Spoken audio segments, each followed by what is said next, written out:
এর আগের ভিডিওটাতে বললাম যে এই ভিডিওটা করব মানসিক জোর নিয়ে। আবারও বলছি, এই 12টা ঘরের মধ্যে চন্দ্র যে ঘরে থাকবে সেটা হবে তোমার রাশি। এই চন্দ্রের ওপর নির্ভর করে একটা বাচ্চা থেকে বুড়ো পর্যন্ত টোটাল লাইফটা, তার মানসিকতা কিরকম হবে। এই কিরকম হবে বলতে, ওই যখন জন্মাচ্ছে তখন তার দশা, অন্তর্দশা, প্রত্যন্ত দশা, সূক্ষ্ম দশা, প্রাণ দশা জ্যোতিষী তৈরি করে দিচ্ছে। সেই গ্রহদের ক্যারেক্টার অনুযায়ী সেই সময় তার মানসিকতা। মধ্য বয়সেও তার দশা, অন্তর্দশা, প্রত্যন্ত দশা এগুলো পাল্টে যাবে। তখন তার মানসিকতাও সেই গ্রহদের অনুযায়ী চলবে। যত বয়স বাড়বে তখন তার সেই দশা টশাগুলো আবার পাল্টে যাবে, চেঞ্জ হতে থাকে, পরপর একটা স্প্যানের পর চেঞ্জ হতে থাকে, তখন সেটা বদলে যাবে। তো যখন সবই বদলাতে থাকবে, তা মানসিক জোরটা কেন দরকার? যতক্ষণ না তুমি জ্যোতিষী তান্ত্রিকের সাহায্য নিচ্ছ বা তাদের সাথে কনসাল্ট করছো, ততক্ষণ তোমার নিজের হাজার কোয়ালিটি তুমি তৈরি করো। কোচ ছাড়া দৌড়নো, সেখানে কোনো মেডেল আসে না, অর্থাৎ কোনো সাফল্য আসে না। জীবনে এস্টাবলিশড হতে গেলে কোচ বা গাইড দরকার আছে, কিন্তু মুশকিল হচ্ছে ম্যাক্সিমাম লোকজন সেই কোচ বা গাইড, তারা যদি জ্যোতিষী তান্ত্রিক হয়, তাদের গুরু বাবা, গুরু মা, তার গলায় মালা দেওয়া, পা ধুয়ে জল খাওয়া, আরও কত সব কি নাটক টাটক করতে থাকে। সেগুলোর প্রয়োজন নেই।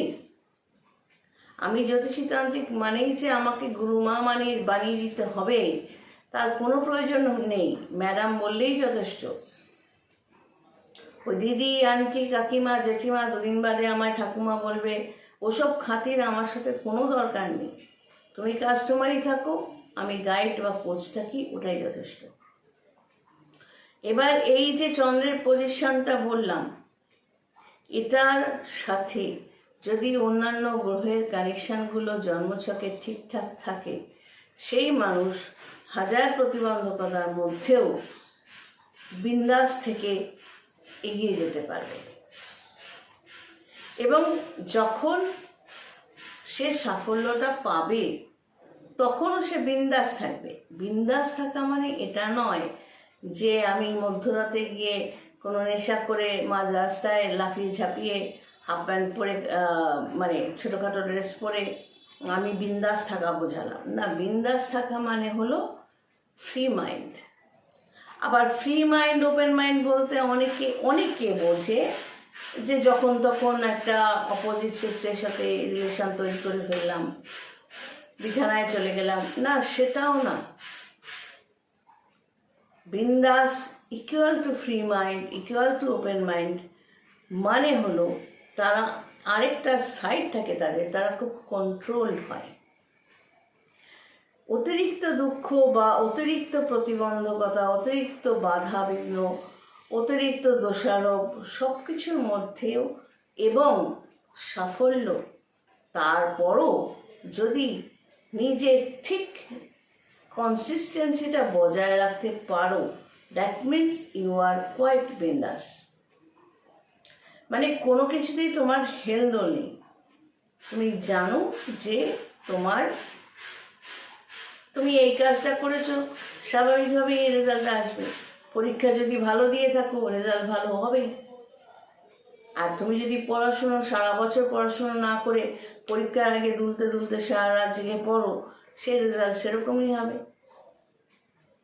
তো নিজেকে রেগুলার বেসিসে একটা অধ্যাবসায়ের মধ্যে রাখা, কন্ট্রোলড রাখা, নিজেকে কন্ট্রোলড রাখা, এইটাই হলো তন্ত্রের একটা বেসিক সিস্টেম।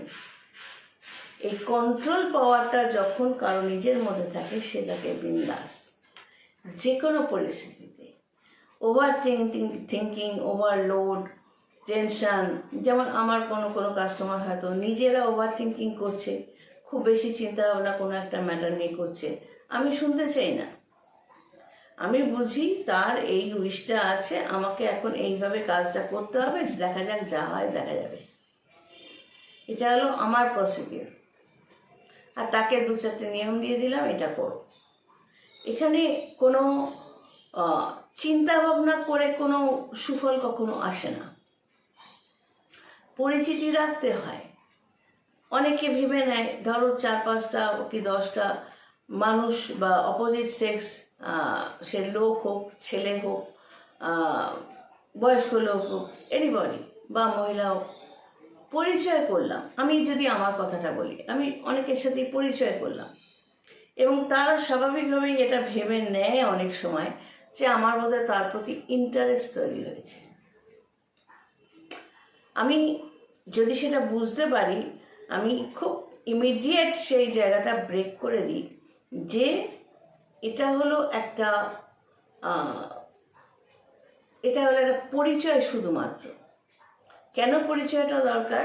বিভিন্ন ফিল্ডে, বিভিন্ন জায়গায়, বিভিন্ন সমস্যায় অথবা কোনো প্রয়োজনে তুমি এই মানুষটাকে কল করলে যে আচ্ছা এটা কি করব, সে তোমায় হেল্প করলো, তার বদলে তুমি তাকে কোনো গিফট দিলে, হোয়াট এভার।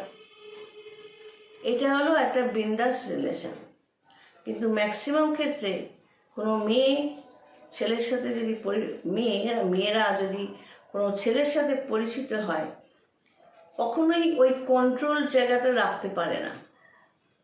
একসঙ্গে গিয়ে খাওয়া দাওয়া করলে ওই পর্যন্ত ঠিক আছে, বাড়ি যাও, টাটা বাই বাই, সেটা করবে না। যদি মেয়েরা এটা করে যে যখনই ছেলে বা লোকের সাথে পরিচয় হচ্ছে, এবার তার পকেট থেকে টাকা কী করে বের করে নিজের শপিং করব, এই করব, সেই করবো, এগুলো করে, স্বাভাবিকভাবে ছেলেরাও তার পরিবর্তে একটা অন্য কিছু চাইবে। আবার ছেলেরাও যদি কোনো মেয়ের থেকে কিছু পেতে চায়, তাকে সার্ভিস দিতে হবে। আমার এখানে ধরো অনেক ছেলেরা কাজ করে, তারা সার্ভিস দিয়ে তার বদলে কী পায়? টাকা পায়, কাজের বিনিময়ে টাকা পায়। এর বেশি তো কোনো রিলেশন তৈরি আমার তরফ থেকে অন্তত হবে না। আর তারা কিছু মনে করলেও ঝেড়ে ভূত নামিয়ে দেবো। তো এইভাবে কন্ট্রোল ওয়েতে যদি চলতে পারো, তাতে কোনো সমস্যা নেই। আমি যখন যাওয়া আসা করি, আমার সাথে যারা থাকে, আমি নিজেও যদি কিছু খাই, তাদেরও খাওয়াই। কিন্তু ঘটনাটা ওই পর্যন্তই। আমার মাথায় এটা পরিষ্কারভাবে প্রিন্ট করা থাকে যে ওরা কাজ করছে, সার্ভিস দিচ্ছে, তার বদলে আমি পয়সা দেবো। যে মানুষকে আমি কাজের বদলে পয়সা দেব, সেখানে কোনো রিলেশন তৈরি হতে পারে না। আর আমার তরফ থেকে কোনো আকর্ষণের ব্যাপারও থাকে না। এই যে কন্ট্রোল সিস্টেমটা, এটা যদি লাইফে আনতে পারো, তাহলে বুঝতে হবে তুমি বিন্দাস, তোমার চন্দ্রটা স্ট্রংই আছে।